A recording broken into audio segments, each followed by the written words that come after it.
Welcome to the Twin Bill Podcast. I'm your host, Scott Bolohan. And we're back. Welcome to Season 2 of the Twin Bill Podcast. I'm recovered from my shoulder surgery. I'm back to coaching high school ball. And I'm even planning on playing some games in London in May. While we were on hiatus, I was mostly back in Michigan at my parents' house. And I figured out not only how to make Twin Bill issues available in print, but we actually ended up putting together a whole anthology of our first 4 years called Early Innings. It was quite the undertaking. I started it in January and we got it out on March 18th, but I am absolutely thrilled with how it turned out.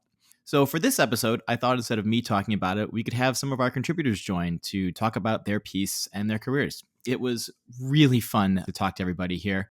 Leading off, we have artist Mark Mosley, whose art of Sid Finch graces our cover. And I thought, why stop there? So we have Joe Berton, the real-life Sid Finch, and our first podcast guest ever, back to join us for the 40th anniversary of the Sports Illustrated piece. I am joined by not only our cover artist, Mark Mosley, but also our cover star, Joe Berton, who you probably know as Sid Finch. How are you guys doing today? We're doing pretty well. Anxious for baseball to start. Well, I wanted to start off by, first of all, thanking both of you for your involvement here, Mark. Your cover art, I get so many compliments on that. And I don't know if you can see it. I have it on my wall. Joe, you actually signed that one. And I think, Mark, you got one of those too, I think, right? That's super cool. I was some good mail that you sent me that day. Mark, I wanted to ask you, what went into making the cover art? How do you approach someone like Sid Finch? Well, it really depends on wherever my mind takes me. I had done a series of more sort of graphic images with lots of curves and lines and big splotches of color. I do a lot of caricatures too with big heads and fun stuff. And so for this one, I remember sort of the mystery behind Sid Finch. I was really young, but I remember it. I remember being hopeful that it was a real thing. Like knowing it wasn't, but like still hoping that it was. So I started looking at images, and there's some classic images out there that came from that photo shoot, and just rereading the story. And there's something about the image of the wind up and then the French horn that just fit just so. Where the opening of the French horn sort of matches the leg kick, and sometimes the art works out nice. So I was really pleased with how that came out, and brought back some memories, some early Mets fan memories from when I was just becoming a Mets fan. Now, I found out that Mark was a Mets fan when I will always feel horrible about this because I sent Mark a poem that I actually wrote. I didn't tell him that I wrote it, but it was about the Mets losing, basically. And I didn't know that Mark was a Mets fan. I never would assume that you were. But no, you're actually a pretty big Mets fan, and I feel so now. I always try to send you Mets pieces whenever they come across. I feel very guilty about that. It was cathartic to do the one that it was about not hitting a home run, and so it was pretty cathartic to draw that one because the Mets have had a rough time. I became a Mets fan in 1984. Right around the time the Sid Finch article came out. I chose the Mets. I'm from North Carolina. I chose the Mets because of Dwight Gooden and Darryl Strawberry. They were super young, exciting, and so I picked my team. We won the World Series in '86. I was like, oh my gosh, I picked the right one, and nothing since. So yeah. Joe, this is 40 years now. Which is unbelievable that it's been that long, and it's still, I assume, a pretty big part of your life. You were talking about before we started recording here, a couple things coming up here for you for the 40th year. Yeah, it is the 40th, so we've got some local reporters revisiting it again. But the fact that it was an April Fool's story, I think, because every calendar year there's another April Fool's, there's always somebody revisiting the story, and like they're going to get a new angle on it. But I think there's always new people finding out about it that find it interesting. But Mark, your illustration, I loved. I get in the mail quite often baseball cards that people design, but they're always playing off photographs, and there must be some app that they can pull images and put words on it. But to get an original piece of art that was inspired by Lane's photograph of me, I thought that was fantastic. I love the curves and the exaggeration. You're talking about the French horn playing off of it. I liked all of that. And the French horn plays a big part of that story as well. And I just thought the composition, it being perfectly square, reminds me a little bit of a baseball diamond as well, that shape. So I was thrilled to get a copy when Scott sent one over. Yeah, I was excited to know that you got one and that you saw it, and that doesn't happen too often. I have a few times here and there. People have seen art that I did, like for example, Fred Lynn. I did a skinny version of Fred Lynn, and he commented that it was skinny Lenny, so that was cool. Amos Otis said that he didn't think his head was that big. But then Rob Nyer, the baseball writer, he let me know that his wife didn't see it, didn't think it looked like him at all, and I think it was like the best caricature I've ever drawn of a person, and but he didn't see it. So to hear that you liked it made my day. That's great. Well, I'd love to get a signed copy. That'd be great. I'll put it up on my wall. Yeah, we can make that happen. Yeah, we can do it. We can make that happen. Yeah, yeah. So everyone will have everybody's autograph on the wall eventually. Here, I'll just make you have it. No, to get a reaction, they did a Sid Finch night at the Brooklyn Cyclones, and they gave out 2,000 bobbleheads. So they had me do some play-by-play during the game, and they had the bobblehead. They showed me the bobblehead, and what do you think, Sid? What do you think of the bobblehead? I said something like, "Well, I think the foot was way too small, and the nose wasn't big enough." So it was like a handsome bobblehead, you know. Yeah. So, but there it was. I've looked for those on eBay. Those are not cheap now. Those are like collector's item, like $200 or so for one of those. But yeah, I was hoping they'd have you back out this year for 40, and then I'd get to go to that game and get a. Oh, there you go. Yeah. Well, yeah, I'll reach out to the Cyclones. I'll let them know. Have you back out there for it. I'll try to get you a bobblehead, Scott. Mark, you're a teacher. And Joe, you taught for what, 30 some years, 40 years or so? Yeah. I taught middle school art. So it was fun to see that Mark was middle school too. Math, but art wasn't as restricted as being on the same page in math like Mark's got to deal with. So yeah, probably so. Do your students know about your drawing, Mark? Are they aware? Are they asking you to make drawings of them and stuff, or how does that all work? No, so rarely do kids find out that I do this. I'm not talking to them about it. But occasionally they'll happen upon some social media, and this year somebody asked me about it, and somehow I showed them one. Like they said, "Is this yours?" And I said, "Yeah, I did that. Did you drew that?" And the response was, "You didn't draw that. We've seen your handwriting." I mean, there's classic middle school. I teach 7th grade math. They don't believe that I go to the grocery store and eat food. So why would I have any kind of life outside of where they see me? So yeah, this year they didn't believe that I drew it. Joe, you blurbed the book. Thank you so much for doing that. Is that a thing you ever thought you'd end up doing in your life? Have you ever? I can't imagine you ever blurbed a book before. I have actually. Yeah, Did you really? Okay.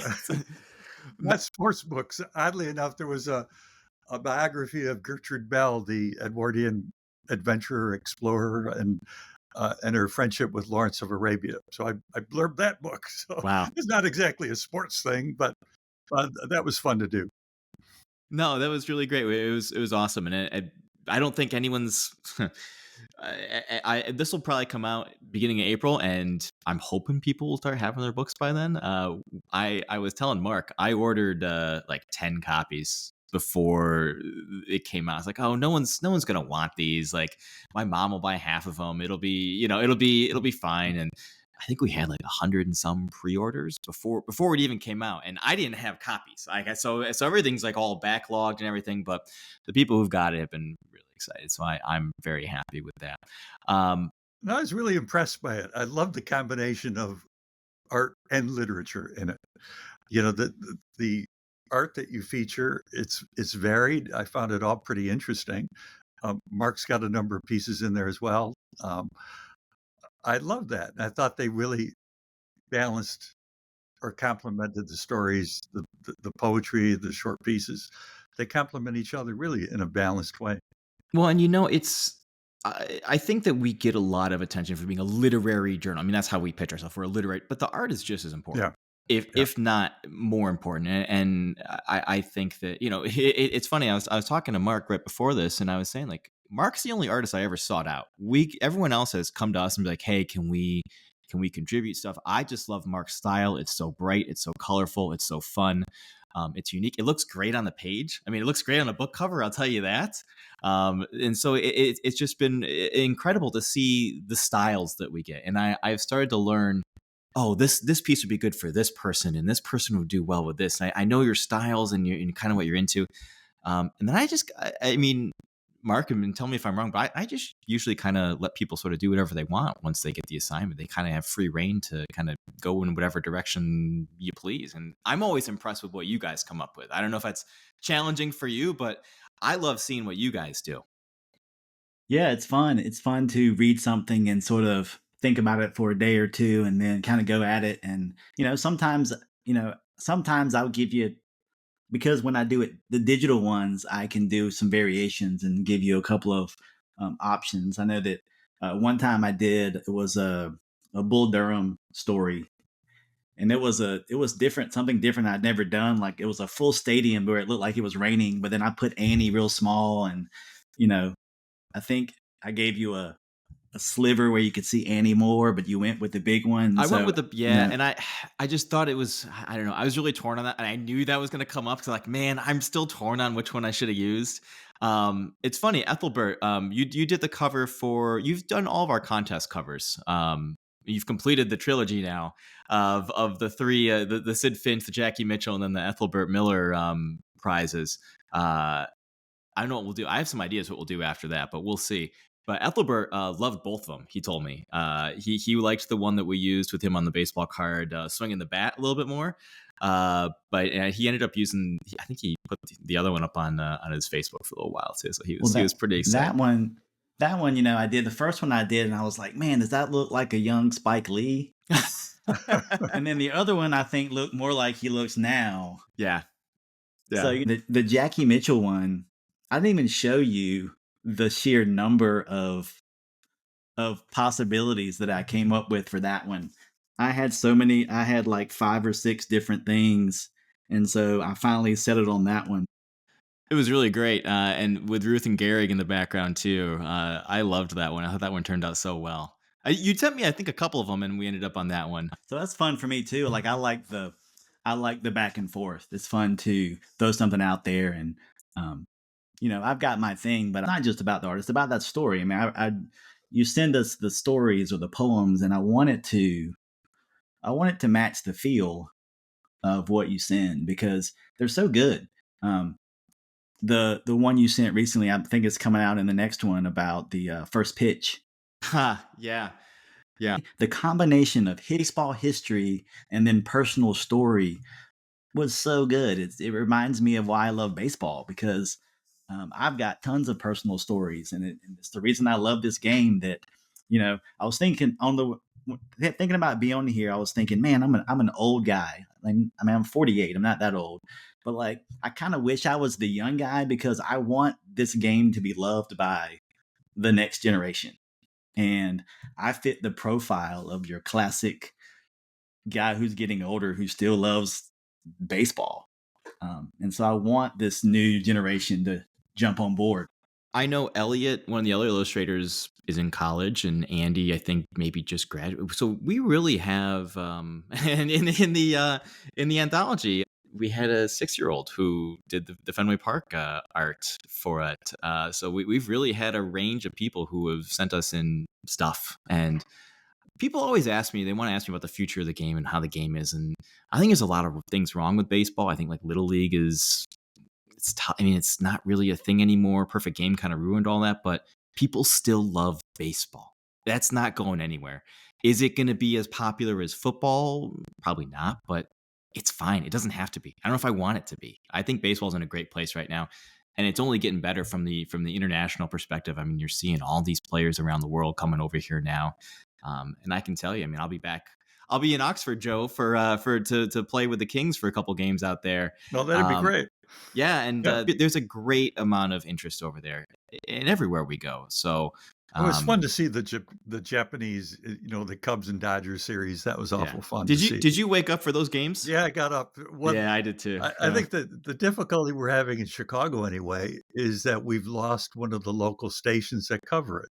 So I think if baseball wants to get popular, they've got to make it accessible, cheap on TV. Yeah. And don't let all the gambling play so much into it, they've got to get people to watch the games, not what the over under is and all this stuff. Love the game itself and not just the results. Do you get younger people still interested in Sid? What's really I found impressive with the Sid story is now every kid walks around with their magic machine. They can call it up right away.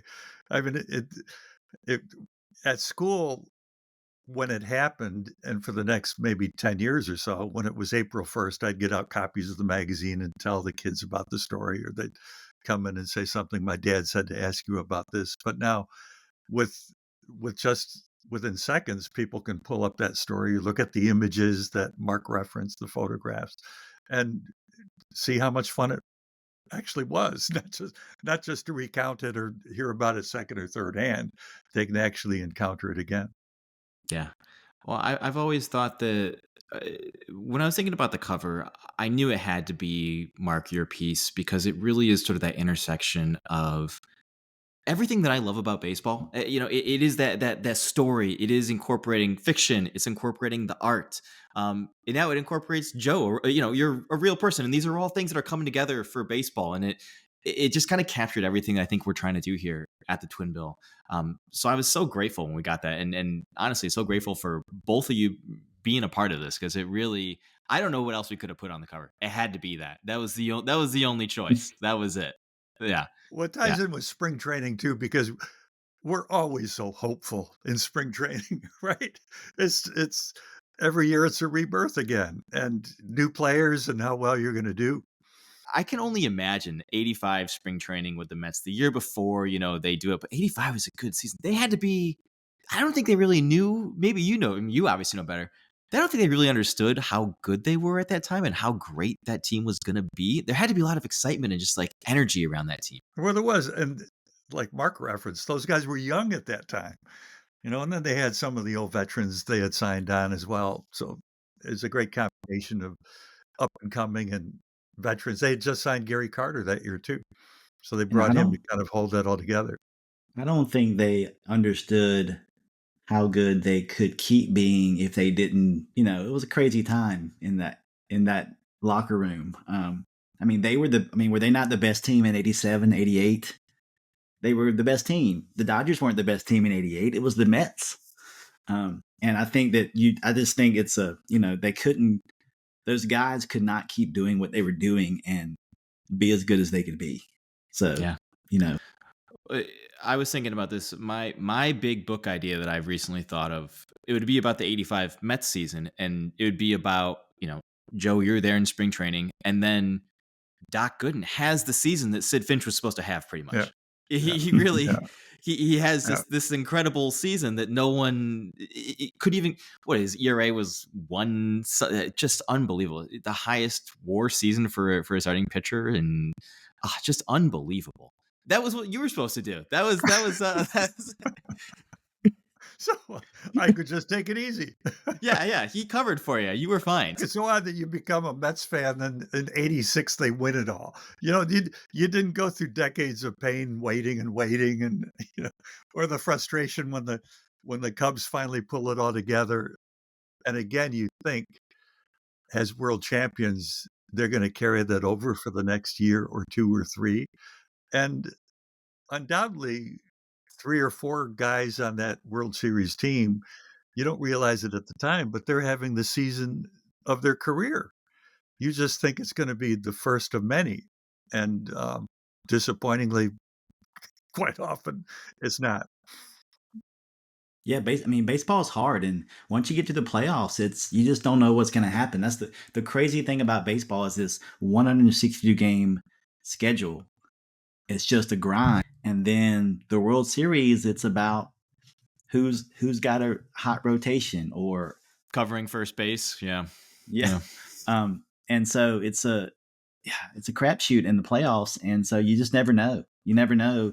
It's hard to be dominant in baseball. You can be more dominant in the other sports. Has it been crazier this year, Joe, or is this just another year for you right now? I thought 40 would be like a big thing. I don't know. There's been a couple people writing and calling for interviews, and it's always, I never know until something finally gets in print. So Yeah. it's, Yeah. I always like to lay low, and then inevitably some radio station calls on April 1st and tries to track me down. So Yeah. well, Yeah. we keep rolling with it and having fun. I mean, the staying power of that story is incredible. It is. It's funny. Like when I think about it, I still have I told you, I hoped it was true. Even there's something in me that I still hope it's true. You know, I still hope it happened then. You know, it's so fun. So fun. I think what I enjoy now that I still meet baseball players that are my age, you know, the real players that I cheered for when that story was happening. And of course, many of them know the story. So it's almost as if I get some kind of entry into their world, though I really did nothing to be a part of that world. And they like telling their encounter with that Sid story too, whether they believed it or why wasn't he a Cub? We couldn't believe, you know, now we got to face Sid on the Mets kind of thing. So to get some of the real locker room talk when that story hit, that makes it still enjoyable for me when I encounter people that want to relive those moments. I think you make it real for him, and I think that's really the joy in it. Is that it is real with you're here. You are Sid. You are it. It is real when they see you, and I think you get that. People always want things that aren't actually real, but I think it is with you. So I don't know. You have this great little slice of baseball history that will be there forever. I think. I don't think it's going anywhere. I think that's the best thing about it. So I just searched you up on a Baseball Reference, and you have a page on Baseball Reference. Yeah, see, that's as real. official as it gets. Yeah, that's you don't get any more official than that. I've never looked that up. It's just I should Google myself and find that. Growing up, like once I knew that the player Sid Finch wasn't real, that it's just amazing for me that it's connected to you, the person, and you are him. I mean, there's no doubt about it. Scott's right. You're him. I appreciate the fact that you were an art teacher as well. Sid Finch was a middle school art teacher. How cool is that? And sticking with the teacher theme, we had Loren Broaddus join us from his school to talk about his poem Munson and his book of poetry, Joe DiMaggio Moves Like Liquid Light. Loren, welcome to the podcast. How you doing today? I'm doing well. Thank you very much. So you're a Royals fan, right? I'm a Royals fan. Yes. You know, the Royals are actually pretty good. They really have something going on right now. It's a good time to be a Royals fan. I have told people that I'm a Royals fan for my whole life. They come into existence in 1969, and I probably started about then. I mean, I was a little kid. I wasn't conscious yet, really, but my parents started listening to them. My dad was a Cardinals fan, and my mom was a Yankees fan. She loved Mickey Mantle. And so when they got married, the Royals were their compromise. So I grew up Royals fan. And everyone in this town where I live in Springfield is a Cardinal fan. So I am surrounded by red. But and I've also said when people have asked me if I'm a Royals fan, most years of my life it has been I'm either stupid or loyal or both. So I'm loyal. And maybe stupid too, but I've just always, it's what you grow up with, as you know. And so I've been a Royals fan from the beginning. Yeah. A little bit of optimism this year, I would think. There's a lot of optimism. Yeah. After last year's playoff run and even playing the Yankees, they played them close. Won a series against Baltimore. Bobby Witt Jr., I think we'll see this year, but I see no reason to think that he's not the real deal. And it's fun to see him develop. Springfield has the AA Cardinals affiliate.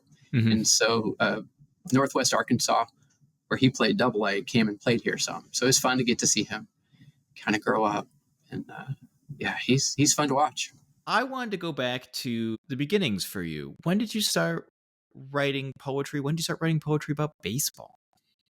I would have told you when I was in high school that poetry was my bottom on the list of anything. I had a class I took in college that I had to take. It was a requirement, and it was a creative writing class. And the teacher really just changed my life. I started thinking about life as a potential poem after that.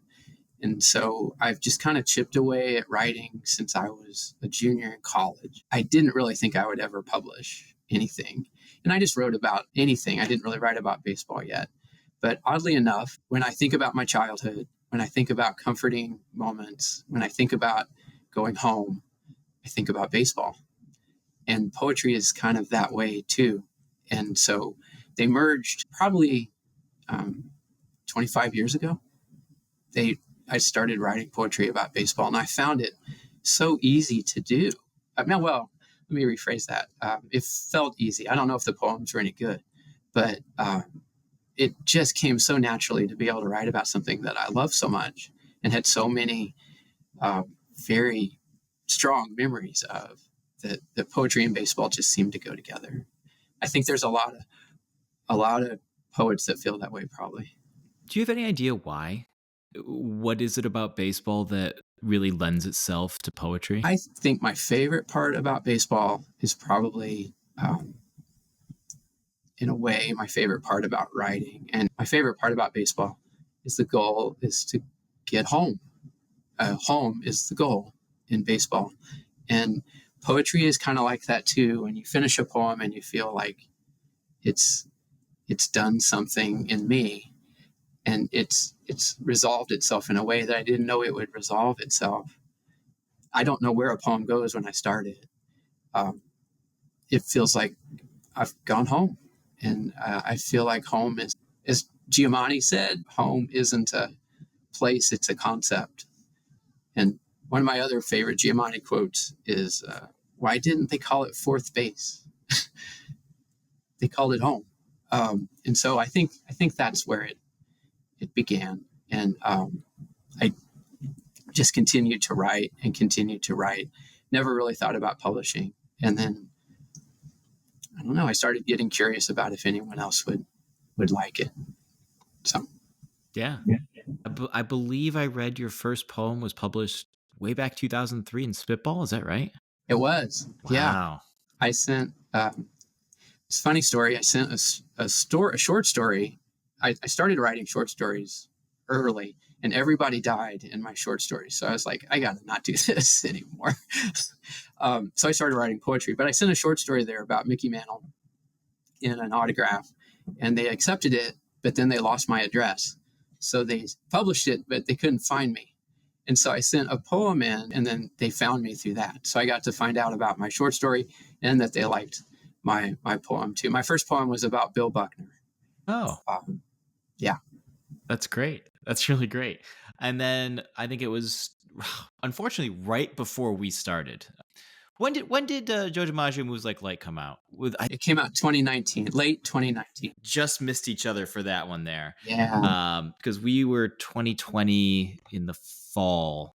I knew about you before you submitted here. I knew about the book. I read the book. When you sent us a poem, Munson, I thought, oh, we made it now. We're like big league now. Like this is legit. It was very exciting. Yeah. I can probably go back at you and say that when you accepted it, I thought, wow, I'm in now. So it felt really, really nice to have you like that poem of Munson. But back to Joe DiMaggio, my creative writing teacher in college, her name was Jo Van Arkel. She found out I was still writing, and I was writing about baseball. And she said, why don't you put them all together in a book? And that she would publish it. She had a little kind of small press that she ran, and she was going to publish maybe, 50 copies of it. And so I just put it all together and worked on some more. And gosh, Scott, in kind of mid-teens, about 2015, 2016, ideas were just coming at me like crazy. It's such a mystery of where creativity comes from, but they would hit me while I was teaching, and I would go get a hall pass and write stuff down on the back of the hall pass for later. We put it all together. She published it, and I really thought that was going to be it. Well, apparently it came across the desk of the editor of Andrews McMeel in Kansas City, and they're a international publishing house, and she liked it. And so she contacted me and asked if I would like to go through them. And I felt like I was selling my teacher out, Joe Van Arkel, but I went to her and sat in her front room and said, what should I do? And she said, do it. Go for it. And so Andrews McMeel published it in 2019. And it was kind of every dream that a writer could ever have come true. It's just been amazing. I had no idea that you knew about the book beforehand. I've not done a very good job of promoting myself. I'm not very good at that. I teach U.S. history, so for you to know about it beforehand, that's great. I love it. It's funny. We had Mark and Joe Berton, who's Sid Finch, on earlier, and they were both teachers as well. And it's fascinating that you're also a teacher. I asked them, I'm curious about this for you too. Do your students know about your poetry? Do you talk about it? Are they interested? I don't talk about it very much. Every once in a while someone will be interested, and I'll what I might do is just we're not supposed to have our phones out in class, but I might take my phone in a passing time and I just show the person the site of it, and they'll go, oh, and go look it up. And I've moved schools. I was at a school for 18 years and was really embedded there, Kickapoo High School, and moved to a school where my wife was so I could be near my wife. And so all of my kids at Kickapoo know about it and support it a lot, I think. But my Greenwood kids are kind of starting to know it. It's such a strange feeling because I want people to know about it. I want to know what they think, but I don't know how to say it. I don't want to act like I'm bragging, or you know what I mean? It's been a real struggle for me promoting this, where I love talking about it. I love telling people about it. I'm very bad about seeking places out to like actually let me do that. Right. Yeah. So if someone stops me on the street, I'm like, yeah, let me tell you all about it. But it's very hard for me to just go out generally. So yeah. The whole promotion aspect it's very interesting, having been trying to do it for the last couple weeks here for early innings. But the one thing that I've been really impressed by is how receptive people are to what we do. Is a very niche thing. I mean, I think people are initially, they don't understand even what baseball literature is. Essentially, they think we're just like a blog that does stuff about the game that happened last night. But there's a lot of people out there that are really interested, and maybe that was your experience, I hope, with Joe DiMaggio, perhaps. I think people were, and they were surprised, and I think they were surprised that there were issues that I would talk about, that I used baseball to get to those issues. And I think baseball is such a great vehicle for that, particularly with race. I talked about race a lot in a number of poems. And in fact, the reason for the name of the book, Joe DiMaggio Moves Like Liquid Light, comes from a poem that I wrote about race and about a person who influenced my mother in the 40s and 50s, who was Black, that didn't really have a very good chance of fulfilling her potential because of race in America at that time. So, I think people were surprised by where you can take baseball, and what baseball is so fundamental to our history. Almost every aspect of American history, baseball is a part of, whether it's labor history or race or war or even women's history. I mean, economics. I mean, you name it. Baseball's there in all of it. And I think they were surprised that I tried to pull some of that into the poetry. I think that's really, when you talk about baseball literature, I always say that the things I'm actually least interested in are just simply baseball pieces. If it doesn't touch on something bigger than that, I think people can do it very well, where it's done in a way like, oh, this is a great poem. But there's so much more. I always think everyone has a baseball story, whether or not they think they do. And as you mentioned, through the prism of American history, how baseball has just been there through all of it. I mean, for 150 years, or 100, for a little while, yeah. But Right.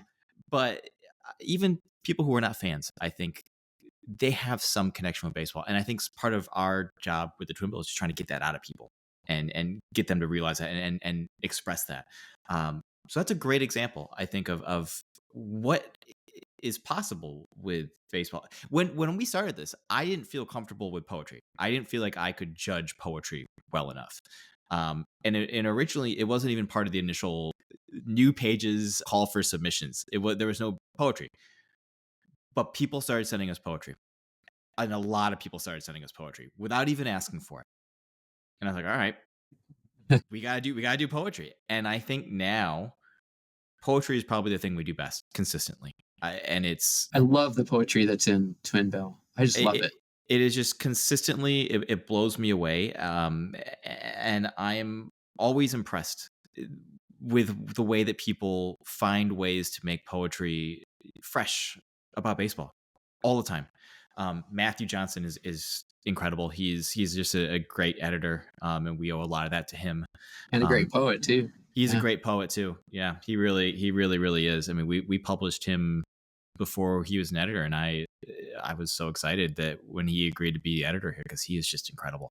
And there is so many things that I just wasn't. I think it kind of goes back to, especially in the States, we don't value poetry in the same way as we do other genres, where it's like, oh, poetry, it's this Shakespeare, it's this old thing that we don't really, it's not alive anymore. But it is so vibrant. It is so incredible. And I regret that I wasn't more aware of how great poetry is today and how it really just lends itself to the game.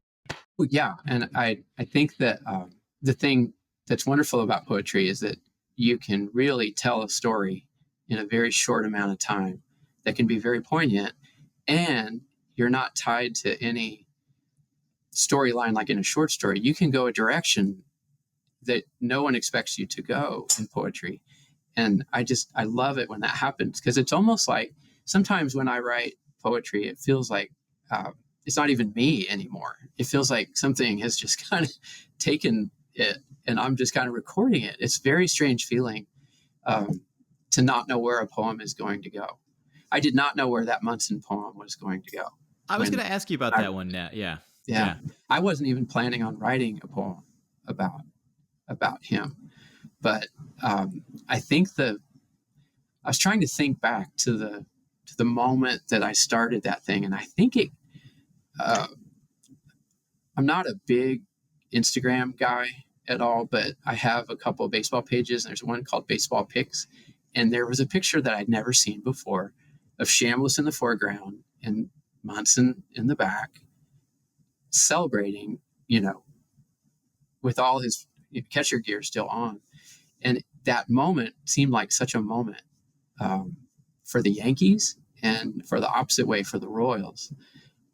And then knowing, what came back to me immediately is interesting to me, because what came back to me immediately was not my heartbreak of the Royals losing a heartbreaking game in the bottom of the ninth inning in 1976, Game 5. But Munson's death came back to me immediately. And so I thought, this is where I'm headed. And so the idea of Munson being the opposing team, he was the captain. He was, that Yankee team was, like I said in the poem, not many people in my house liked that Yankee team. They were so good, though. And then what happened to him? He seemed so invulnerable in 1976. He seemed like such an amazingly tough human being. And then to be vulnerable like that, it brings everybody down to a foundational level when something tragic happens, like it happened to Thurman Munson. Yeah, in it 1979. really speaks to the humanity, I think, in the game, and how there are teams and players that I hate, but if anything like that happened to like it did with Thurman, it's like all of a sudden it's like, oh right, like these are people. This is a thing that means a lot to a lot of people, and it's also a real person out there that we see, and I think we lose sight of that so often. We do, and I think poetry can bring that back. And I also think about Thurman Munson as I reflected on writing that poem, is that there was something about him that I secretly liked. I didn't want to like him, but I did, even though he wasn't, my guy. There was something about him that was courageous, I think. So the poem really wasn't interesting. I didn't know where it came from, and it was very interesting to write. Took me back to being a kid again. Yeah. So I give tours at Yankee Stadium, and we have Thurman's locker in the museum. And it's usually people of a certain age who almost are in tears when they see it. It means a lot to them, and I think even more than that, it's a time in their life and an emotion that they've kind of buried, and it just comes out then. It's incredible. The poem's great.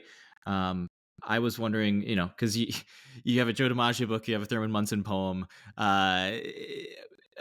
Your My mom mom was a Mickey like, Mantle fan. yeah, like the Yankees. And this is the thing that people often bring up with me too. Is like, oh, I hate the Yankees. I can't stand the Yankees, and I get it.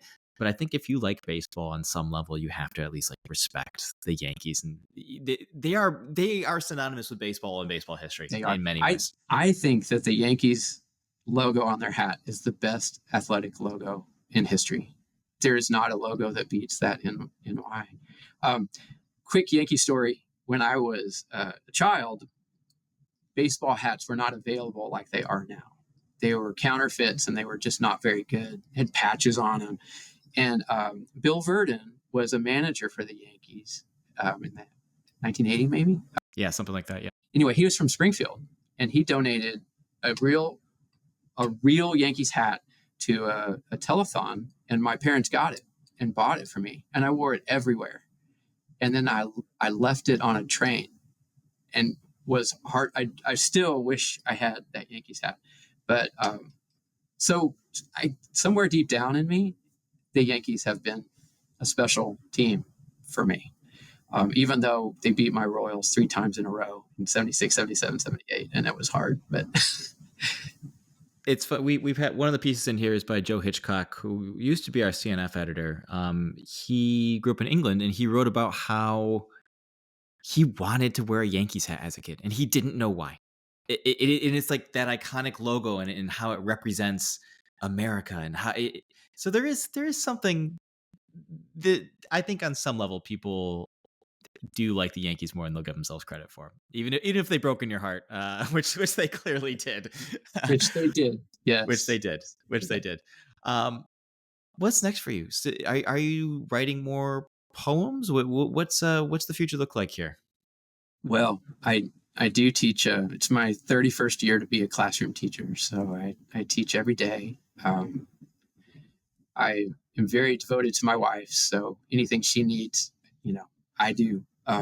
But I still, and I have, can't forget my 2 children. I've got a 16-year-old and a 23-year-old, and I'd do anything for them. So time is, even with the Joe DiMaggio book, I say that I wrote it on the seams of life, which is kind of a baseball metaphor too. I wrote it where I could find a moment, and I'm doing that right now too. I'm really proud of it. I don't know if anyone will ever like it, but I have getting ready with a book on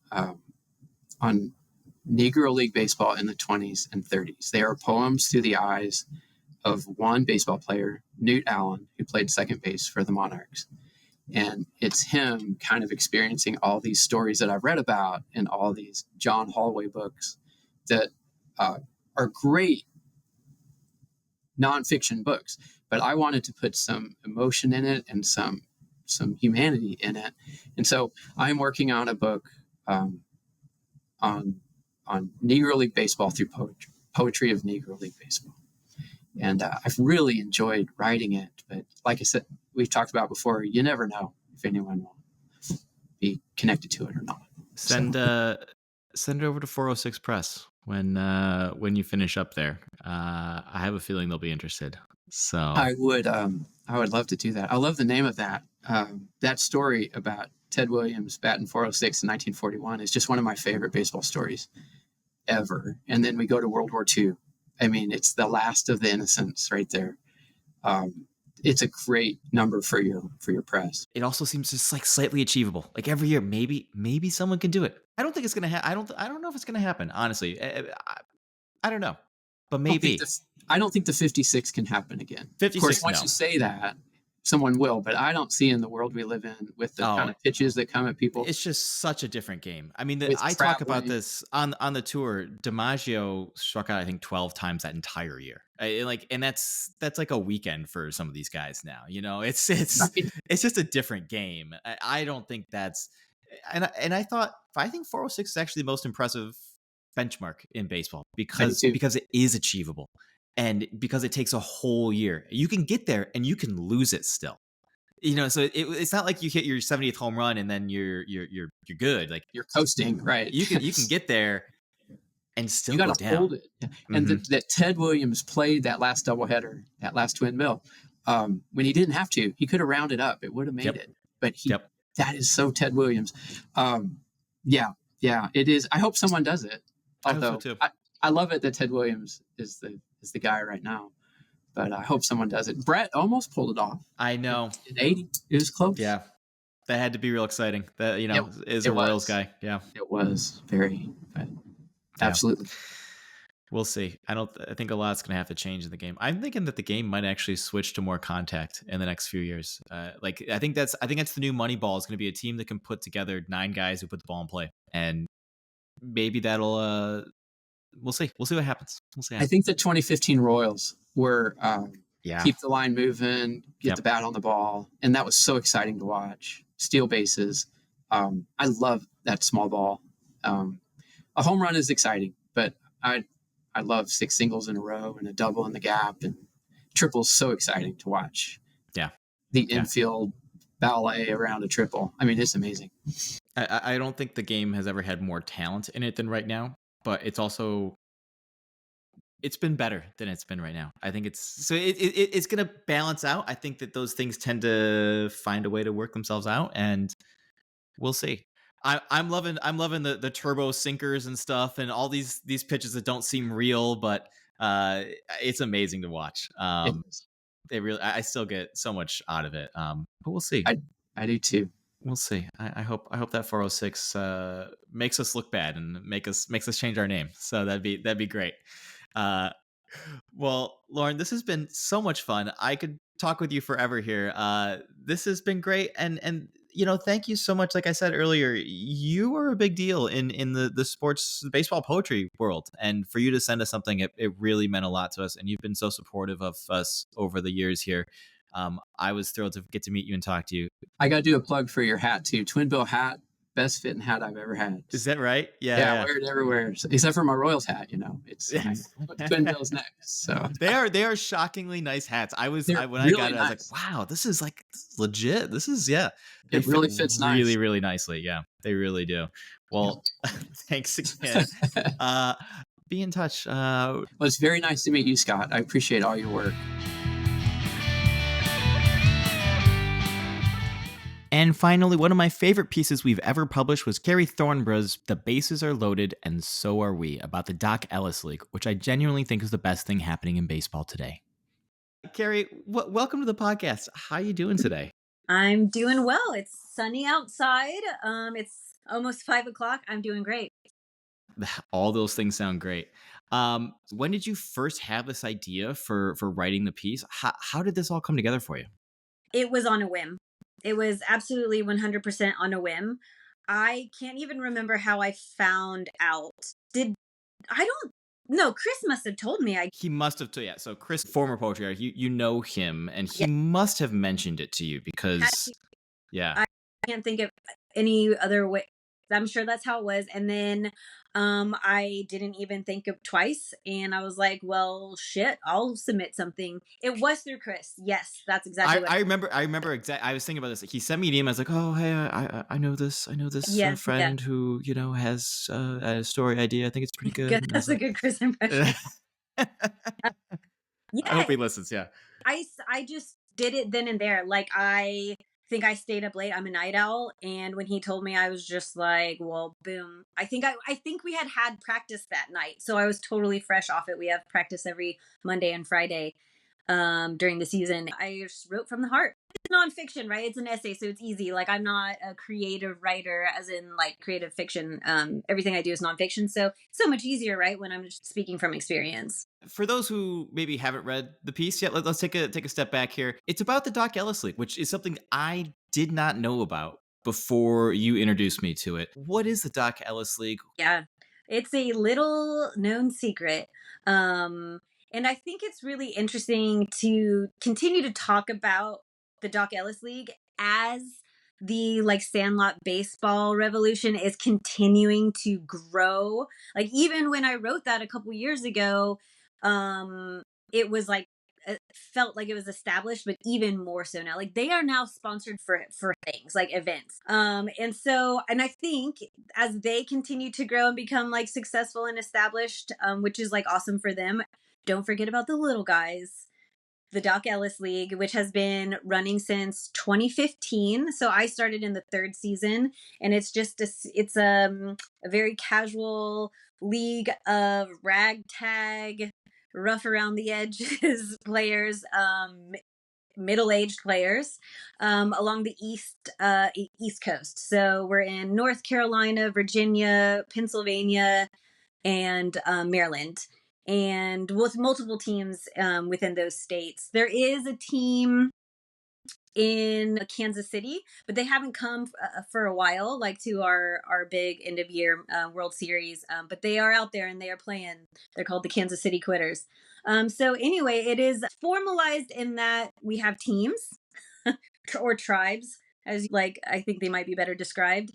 And we have a season where we play each other and we travel. The average amount of time spent traveling to a game is about 6 hours. So it's an investment, right? Like, we spend our weekends doing this, our time off doing this, to go visit another city, to play where they're guests. We like sleep in their houses, on their couches. We pop tents in their backyards. And then we just play for a weekend, and we play as long as we can, as hard as we can. And then we party afterwards. And then when we're played out, partied out, we all pack up in the car and we drive back home and have to go back to real life and our jobs on Monday. So it is, it's a lot of fun, and it is disorganized in the sense that we're just doing it for ourselves, right? Like, no sponsorships, no umpires, no managers. We coach ourselves. When there's like a dispute, a play, like it's like a gentleman's agreement, right? It's awesome. It's a family, really, is what it is, and it's the greatest thing I've ever done. It sounds like baseball Burning Man. It is actually, yeah.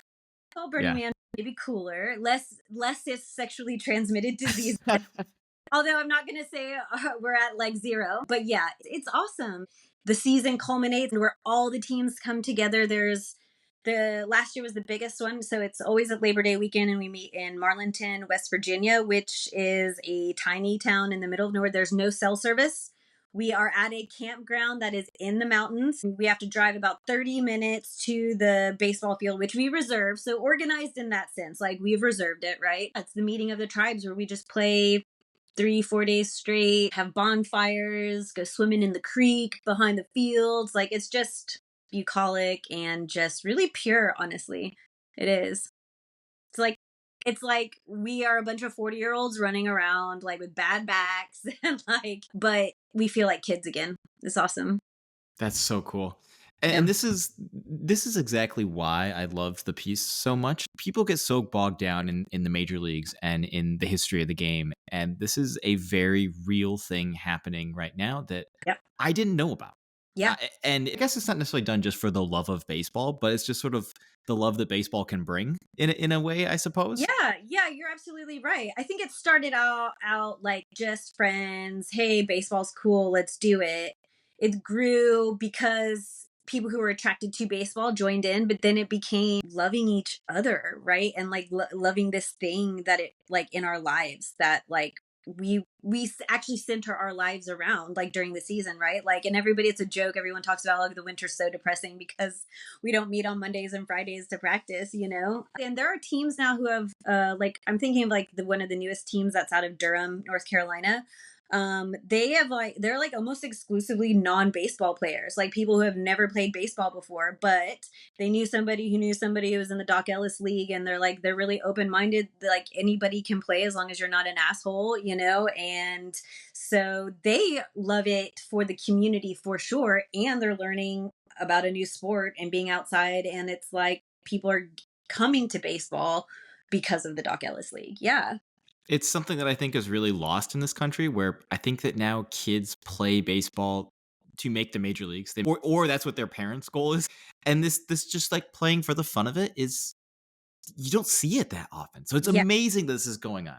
And that's like we talk about too, like when we're together with like other teams, is that a lot of us are like reformed childhood or high school players, where we used to play because we were good, we liked it, whatever, but parents ruined it for us. The like competitive nature that like whatever in high school ruined it for us. Like that was me. I like played my whole life, and then in high school, I quit, I think my junior year, because I was like, this is so fucked. This isn't fun. Like, I was 5 minutes late. Now I'm running laps and not playing. And people are like, you know, yelling when like you don't get a hit or you strike out. And I'm like, this is so grim, dude. And then I totally left it and wanted to have nothing to do with it until I found the Scrappers. And like, think about all those years I lost playing like something that I used to love, you know? So yeah, I know. It's a shame. I mean, again, like no guff with like people who are really into it and really competitive and they want to like achieve. There's, you know, merit in that. But for me, there was no merit in when I lost the enjoyment. But I think that's so incredible. There's a place for you like that. The town I grew up in used to have an adult baseball league, and that folded. Like that's gone. It just the idea of like recreational baseball it's hard to come. Although I will say, and I think it's because of you and the Scrappers and the Doc Ellis League. There are all sorts of Sandlot teams and leagues Yeah, that follow us now. I keep meaning to. I want to go play for the Brooklyn Bad Stars. They're just across the bridge over here, and I keep meaning to like go hang out with them and see what that's all about. We have a lot of readership from for sure. the Yeah. Sandlot people. It's Yeah, great. the Sandlot Revolution is massive, and it is really great. It's awesome. It's just like surprising like how I don't want to say corporate because that sounds like I'm being judgy. I don't mean that, I guess. I'm just like it's surprising like how it's been accepted into like a lot of mainstream sports culture. So and it is really cool because it is helping to spread the adult interest in casual leagues, right? Do you know about actually there's like some big summit, like a Sandlot Revolution summit in Austin in May. It's sponsored. They got money, so they're like extending invitations to people like who do Sandlot baseball like around the US and paying for them to come to this summit of the minds. And like I actually do think that that's really cool. Yeah. For what that is, like it's very anti Doc Ellis, but you can be involved in two things. Do you know what I mean? Doc Ellis can Doc Ellis, and then like if I were invited to the summit, I would probably go meet a lot of interesting people who love baseball. So anyway, look that up. I don't know, maybe you can get an invite. Tell me about the Scrappers. What are the Scrappers like? The Richmond Scrappers. Probably we've got a reputation within the Doc Ellis League. We're considered one of the more competitive, which I actually disagree with. So it's interesting to see how you're perceived by others. But we're kind of like, I think basically our reputation is that we play really hard, but we party the hardest. So I'm like, fine, if you're going to label us like one of the more competitive teams, I'll take it when we're at least acknowledge that we can back it up with the after game party. So we're very social. And we do, I think probably proportionately, if you like compare it to other teams in the Doc Ellis, maybe we have a more former players or former athletes on our team. And that's not by design, it's just by chance, right? Because no tryouts, there's no bar for entry. And we have plenty of players that have never played before. Mike, my husband, who did the illustration, he had never played baseball in his entire life ever. So he had to start from scratch, like learning how to throw a ball, catch a ball, right? Like he's just never been a team sport person. Like he likes to cycle. He's like a lone wolf kind of guy.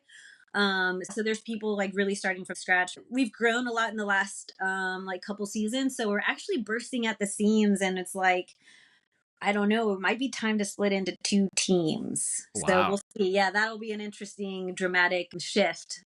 We did actually, a couple years ago, we did have enough for 2 teams. The Richmond Morticians formed. And then because we're like also part of our reputation is like maybe we're competitive as far as the game goes, but we are pretty disorganized. So the Richmond Morticians kind of fell apart, and we're reabsorbed back into the Scrappers. So we're rolling pretty deep this season. Like we're scheduling our games in our travel games, right? So like 6 hours to Pittsburgh, and we have 22 people saying that they're ready and rolled to go. So that's unusual for us. It used to be like, I mean, and even last season, the away games, you're traveling with like 9 players, maybe 11 if you're lucky. So if somebody's hurt or too hungover to play the second day, you might have to borrow players. But like, yeah, we've kind of blown up a bit. So anyway, that'll be an interesting development to see if we split into 2. So are you playing 2 games every weekend? So Pittsburgh has 3 teams, and so we'll play as many games as we can possibly fit in. We drive up Saturday morning, like we leave here at like 6 a.m. We play all day. You can probably fit in 2, it depends, maybe 3 games on Saturday. We definitely play at least 1 on Sunday, and then we like don't get home till like 10, 11 p.m. on Sunday night. So it's commitment, dude. Like I'm impressed. like, yeah. I think it's really interesting now that I'm like speaking about it out loud to hear how I'm saying there's a contradiction. Oh, we're disorganized. We're not super official, yet we are committed, right? And both of those things can be true. I coached high school ball, and I had 4 kids show up at practice today. So you guys are more committed than like the high school team is. So it's like, yeah, both things can be true. We're disorganized. We never ever shit together. We're often late to our freaking games. We've lost the lineup, whatever, but we're committed for sure. Yeah. We're kicking it off this season with a North Carolina baseball crawl. We're driving from Richmond. We're hitting up Durham. We're going to Asheville for Memorial Day weekend, and then back to Richmond. So there's going to be a lot of games there, probably at least 4. And we're old, so it is kind of hard to play that many games and drink that many beers, but we somehow manage it. Oh, this is amazing. You brought up your husband. His illustration is incredible, unbelievable. Yeah. He really did a good job of like the essence. I mean, I do like joke about partying when I say that it is kind of like a facet of the league. It is like, because we really do pay homage to the late great Doc Ellis, right? And I am saying it in jest because it's not just Fear and Loathing in Las Vegas, but I think that there is this one thing that pulls everyone together, though, is we're all kind of drawn towards abandon, if that makes sense. And we lose ourselves in playing for sure. And many of us just aren't afraid to lose ourselves, like in psychedelics or whatever. And so like that trippy illustration that my husband did actually really hits the nail on the head. It's just really reminiscent of like, you know, Doc Ellis playing a no-hitter on LSD. And so I think that's really what I mean, right? And even still, like if it's just us having a couple beers or whatever, like you can just tell like people really let go. We're practicing on Monday and Friday. You've had a shitty week or you're about to start a really hard week, and we really do let go of everything else, and it's just baseball and it's just each other. So like the drugs, I guess, are a symbol of that. Thanks for listening. You can order Early Innings on our website. You'll save about $10, but you can also get it Amazon, Barnes & Noble, all those kind of places as well. It's available in hardcover and in paperback. They are both absolutely beautiful. There are over 200 pages of baseball poems, essays, short stories, comics, interviews, and full-page color illustrations accompany each piece. I'm super proud of it, and I couldn't be more thrilled with everyone who contributed and helped make this happen. We talk to people in and around baseball literature every week on the podcast and publish around 50 writers every year in the Twin Bill Literary Journal. Until next time,